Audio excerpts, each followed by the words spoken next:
como a geração 80 não tem uma única face, ela é uma estrutura múltipla, multifacetada, multissignificados e essências.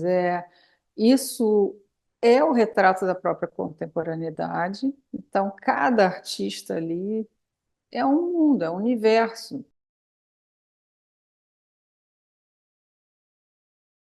Vendo a trajetória dos artistas, nós conseguimos ver assim que o universo que estava ali, como uma semente, como uma coisa inicial ainda, se desenvolveu, expandiu, explodiu, foi para outras coisas, voltou, mas tem sempre uma espécie de unidade essencial, né? Cada artista é uma cabeça diferente, é uma estrutura diferente. Então, pensar a geração 80 hoje, e até na época, eu já acho difícil pensar como um bloco, porque já não dá para pensar como uma coisa coesa. Esse bloco já é um bloco de blocos, um bloco de pedaços, de significantes distintos. Ele já é uma coisa multipartida. E hoje isso só pode ser visto sob esse viés. E cada artista ali é um fragmento de uma coisa que é múltipla. Foi um movimento assim muito global dentro do mercado e eu acho que criou as bases do mercado de arte do Brasil hoje, né? E era um mercado mais tímido, que eram poucas galerias, era uma arte mais conceitual, um pouco um alfabeto teórico e conceitual mais hermético. A imprensa não dava tanta atenção. Haviam produções magníficas, mas não havia talvez uma difusão na imprensa, no jornal, na televisão sobre artes plásticas, como começou nos anos 80 a haver. Nos anos 80 começa a ter assim matéria em jornal sobre uma exposição de arte com esses jovens e tal. Então houve uma abertura de vários aspectos, mas eu continuo encaixando isso dentro de uma questão política também.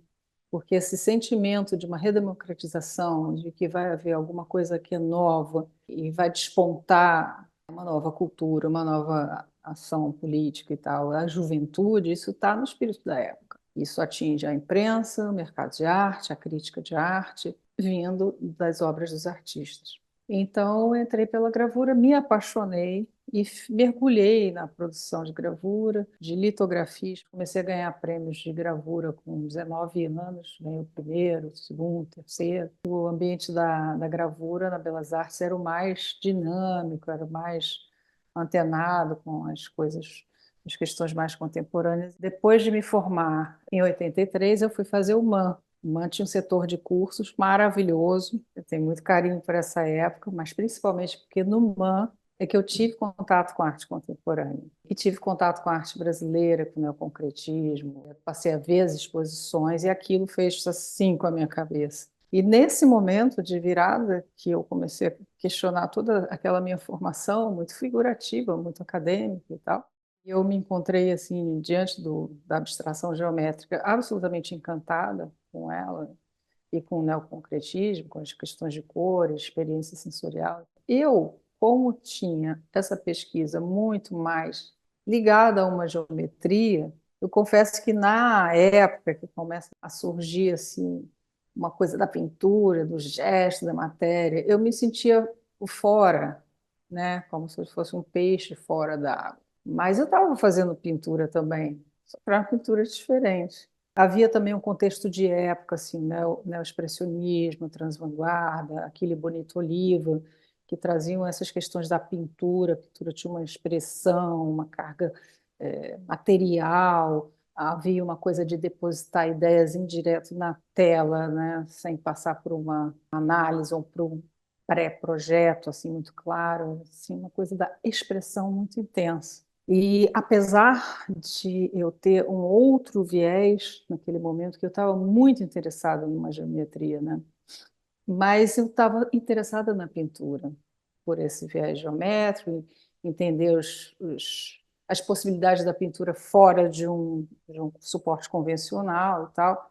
Então, me entrosei com isso, apesar do repertório, o vocabulário pictórico que eu usasse, fosse diferente do pessoal que teve mais destaque no momento daquela efervescência. A minha produção da exposição Geração 80 era, acho que 5 peças nesse formato, que eu chamei de leque, Eram realmente essa forma, né? Um triângulo com uma curva, e só que eram grandes em madeira. E esses que estarão na exposição são pequenininhos. Eles formam um grupo, assim, eles formam uma nuvem, né? E essa forma me interessou muito, porque eu queria trabalhar com a geometria, mas eu não queria uma geometria, sabe, calcada numa tradição geométrica. Eu queria brincar com isso. Então, quando eu peguei um triângulo e peguei uma das arestas e fiz a curva, e aquilo virou um objeto cotidiano, baseado nessa geometria, aquilo me deu uma sensação que o próprio